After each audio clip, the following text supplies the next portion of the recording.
This cold email strategy has generated hundreds of thousands of dollars for my clients and booked over 1,000 qualified meetings. And in today's video, I want to break down this exact strategy for you so that you can just copy me to achieve similar results. And make sure you watch until the end of the video because I'll give away my exact cold email scripts and ChatGPT formulas so that you can plug and play this into your business. Let's hop right into it. Okay, so ladies and gentlemen, welcome to the Effortless Cold Email Lead Generation Strategy.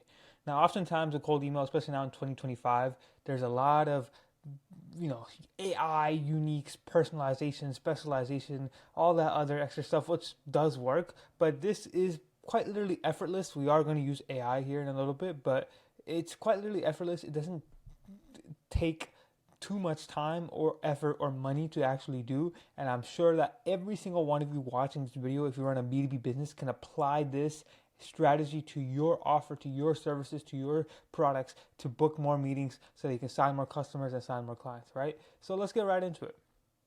So the tools you're going to need, like I said, we are going to use a little bit of AI, but you're going to need SmartLead, you're going to use Clay, you're going to use OpenAI, you're going to use Apollo, right? So first, let's get started with the formula, right? So it's really a 3-step effortless lead generation protocol. That's what I like to call it. 3 simple steps, but it's not too in-depth and detailed to where you're scraping multiple sites and going, into the back pages, backlinks, or keywords. We're not doing any of that crazy stuff. All right, we're using the AI, some cool things, but we're not going too far into it, right? So for infrastructure, it's pretty simple. What exactly do you need to actually send out and set up all these emails to send out, right? Well, you're going to use SmartLead, right? And I mentioned it on here, yeah. You're going to use SmartLead, but SmartLead now has a function to where you can buy emails and domains on SmartLead itself. So now gone are the days of having to pay a VA to do all this or manually set it up yourself. You can just go inside SmartLead and set all of this stuff up yourself and be able to send out emails. That's fantastic for you because you'll be able to then do it all in-house and not have the pain of going through all the DNS records, the CNAME, all that stuff. It's all done for you in SmartLead. So what I want you to do for this effortless lead generation strategy is buy 14 domains, right? And for those 14 domains, those dummy domains, you're gonna have 2 email accounts per domain, and that will make a grand total of 28 email accounts. Now I want you to differentiate here. If you're watching this in the beginning of 2025 in January, to do this a split of accounts. I want you to do 21 of your accounts to be Gmail and 7 of your accounts to be Outlook. Right now, Gmail is outperforming Outlook by a mile, but later on down the line, maybe a few months down the line, this always happens where it'll be like Google is king, then Outlook comes back, then Google is king, then Outlook is king. It's just a never-ending cycle in the cold email space. But for right now, as of January 2025, this is the setup that I want you to run with so that you can start sending out over 10,000 emails a month, right? So buy 21 Gmail accounts and buy 7 Outlook accounts, and every single day I want you to send out 22 email messages per day per inbox, right? So if you do that, if you do 22 messages per inbox every single day, and you send out 4 or 5 days a week for basically 4 weeks, you will basically send out around 12,320 emails per month. Now that's more than enough if your offer and your targeting and everything is right to book over 10 qualified meetings every single month, right? But that's a simple way of setting it all up so you send over 10,000 emails a month and make it so you at least book 5 to 10 qualified meetings every single month, right? So like I said, for all this stuff, you're going to use SmartLead. SmartLead has it so easy to where you can just sign in, buy a domain, buy an email account, put the profile picture, and it's done in like 24 hours. It's just fantastic. I love this tool. So definitely you go ahead and use it, right? Now, what I want you to do is enable the warm-up process. So you see, before you send out any type of email messages, or before you start sending out 20 to 30 messages a day per inbox, you have to warm up your emails, because if you immediately start sending out 20 to 30 messages per day per inbox, what Microsoft and Google will think is, oh, okay, this guy is already sending out emails and it's been like a day. This guy's clearly a spammer. We have to mark him as spam because you're already sending out tons and tons of cold emails, right? So you obviously don't want to do that. Wait, you have to enable the warm up button on SmartLead and wait 2 weeks before sending out any type of outbound messages. And warm ups are basically exactly what it sounds like. They'll be essentially sending fake messages to other people who are also warming up on Smart Lead, and that way you avoid any type of spam filter. You don't have to learn the super in-depth details. Just know that you want to warm up for 2 weeks before sending out anything. Now, in these 2 weeks, this is where you can start your ICP research and your list building and your copywriting and offers, which is actually the next step, right? It's ICP creation. So during your 2 week long warm up process, you're basically going to want to be doing your ideal customer profile research, right? So what exactly is your ideal customer profile research? Your or like what exactly is the ideal customer profile? It is exactly what it sounds like. Basically, you're going to be researching about your ideal customers and what characteristics they have. Now, these are the 5 main ones that we run at our agency, but if there's other things that you look for in clients or customers, then feel free to go ahead and ask or add it. But these are the 5 that we look at, right? We look at what job title they are, what industry they're in, how many employees they have at their company, as well as what technology they use. That's 4. My bad, that's not 5. But these 4 right here, and you can add geographical location as well. We used to run that a lot in the past, and depending on our clients, we also still run that. But these 4 are the primary big ones, right? So for example, this is like someone's ICP, right? Which is head of marketing in the e-commerce industry with 200 to 500 employees that uses the technology optimizely, which for all you CRO agencies or maybe some Facebook ads agencies you might know what that is. That's basically something they use to split test different stuff on e-commerce websites, right? But that's just an example of what your ideal customer profile looks like, right? So what I want you to do is go through your previous customers and essentially go through anything you can find about your services or product and find on average, okay, you can take a look at your past customers and be like, okay, like on average, it looks like we've worked with a lot of CMOs of insurance companies um, in the US that have over 200 employees and use, I don't know what the insurance people use, but use some type of technology. What I want you to do basically here is look at the characteristics of your past clients and clients that you want to work with, and basically on average write this all out on paper and scrape this lead list off of Apollo, right? So you're going to use Apollo, you're going to go into Apollo's filters and essentially put this exact thing into Apollo so that you can find your ideal customers, right? Now, again, this might take some time, but trust me, once you know this and once you have this in mind, it's so easy to write the emails with. It's so easy because you're only writing to one specific persona. You're only writing to one person. So imagine this, right? Imagine you're trying to write an email to CMOs all across the U.S., right?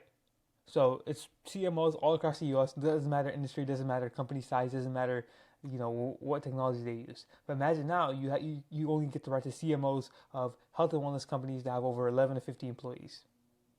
All of a sudden, that's a lot easier email to write because it's nothing crazy. It's nothing like it's not it doesn't have all these different variables and characteristics. No, you only write to one specific persona, and that's why I'm having you do this. Really hone in on this because this makes writing emails so much easier, right?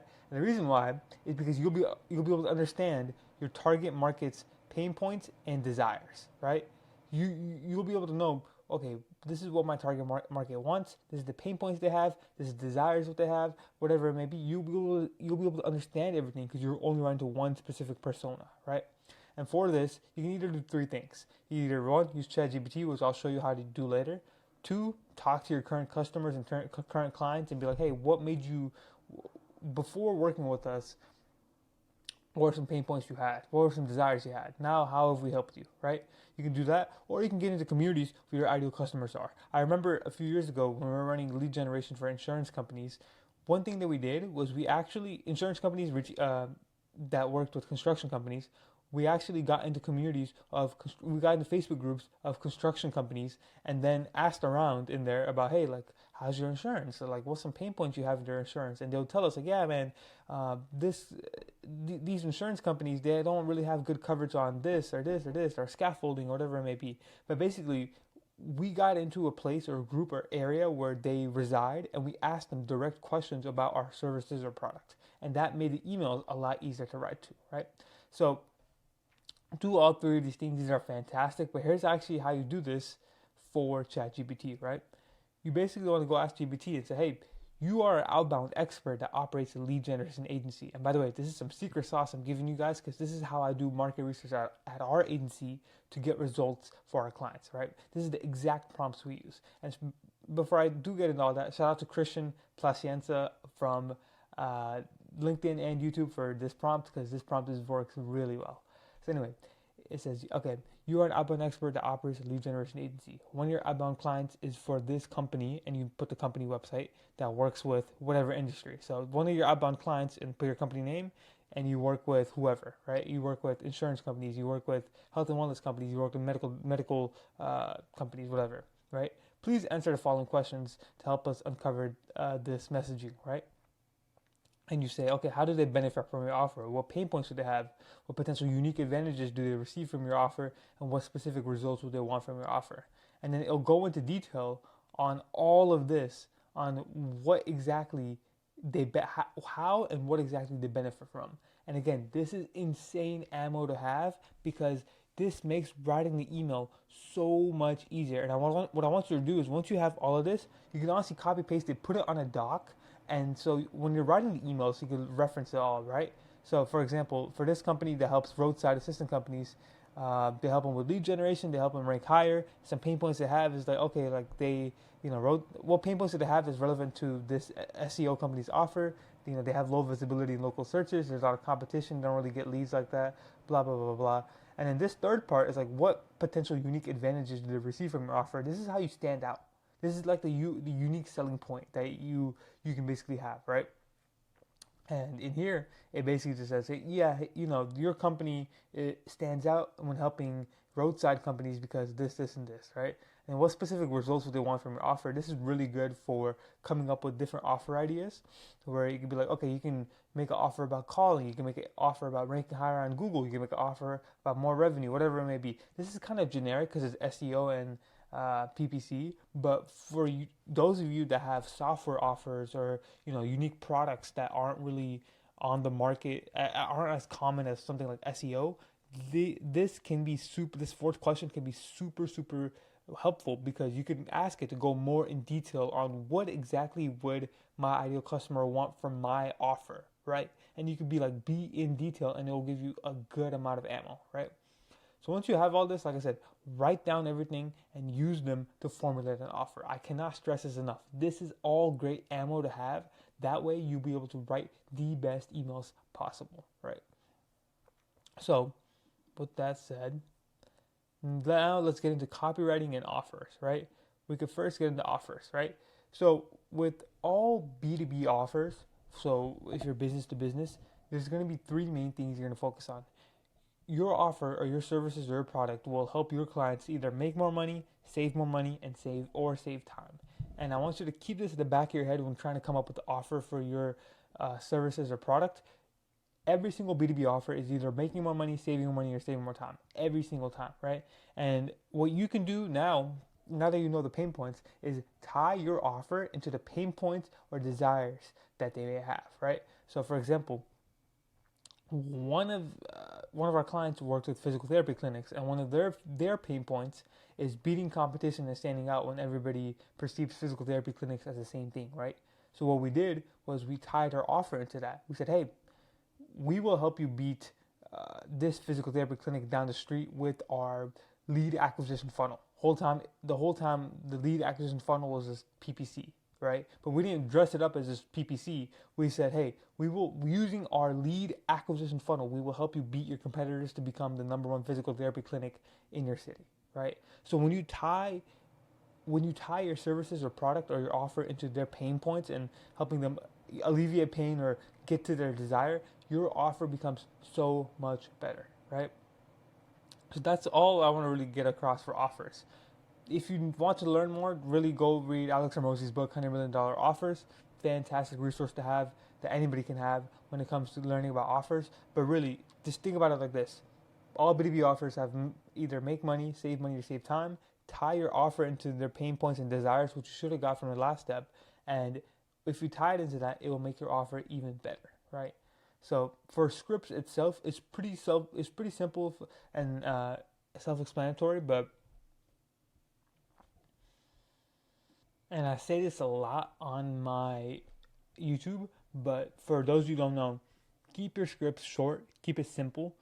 And the reason why you want to do this is because no one wants to read. You have to imagine when you're doing cold outbound, you are a stranger, right? Like you are effectively a stranger emailing them about your services or product. So when you're doing outbound, make sure that your cold email scripts are very short. No one wants to read a whole paragraph from a stranger. Imagine if you got an email, and that's a great way to frame it as well. But imagine if you got an email from a stranger, some random guy, and he wrote you a whole paragraph. Are you reading that email like fully and like understanding what he's saying? No. You're more likely to be like, what is this? This is like spam. I don't even know who this is. I'm deleting this, right? That is the frame you have to look at it as. Would I personally respond or read this email, right? And if it's no, then don't write it. So keep it short and keep it simple. And the reason I say simple is, again, the average reading level of an American is like seventh grade reading level.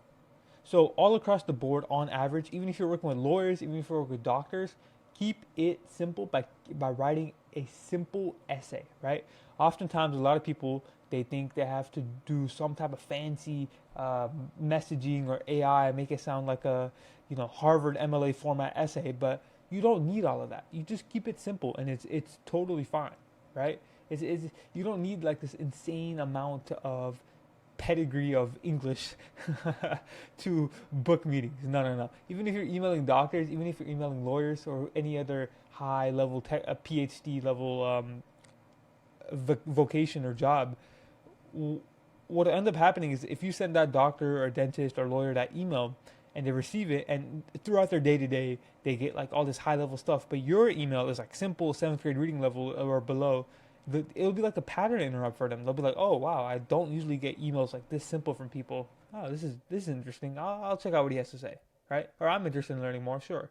So in a way, even writing simple emails to doctors, lawyers, or anybody else is a pattern interrupt. So across the board, all across the board, keep it simple. So seventh grade reading level and under 75 words. Always, always, always remember that. Also, another thing: no links or images. Even if you have a link in your signature to your Calendly, don't do that. It's actually going to end up hurting your emails.